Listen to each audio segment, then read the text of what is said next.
Hello అండి అందరికీ. నేను నిన్న లాస్ట్ వీడియో చెప్పాను కదా, మేము ఏం చేప తీసుకున్నాం, ఎంత క్వాంటిటీ తీసుకున్నాం, ఎంత ప్రైస్ అని. ఇప్పుడైతే చెప్తున్నాను. మేమైతే కొర్రమట్ట దగ్గరికి వచ్చినాం. కొర్రమట్ట అంటే కొర్రమీను అని అంటారు, కొర్రమట్ట అని తెలంగాణలో అంటారు అనమాట.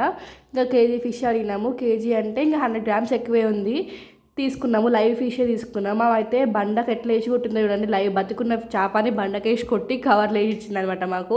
ఆయన చేప ఏం చచ్చిపోలేదు. ఇంకా కటింగ్ సెక్షన్కి పంపిస్తారు టోకెన్స్ ఇచ్చి. మాదైతే 19 నెంబర్ టోకెన్. ఇప్పుడు కట్ చేస్తుంది ఈ మన చేపనే అనమాట.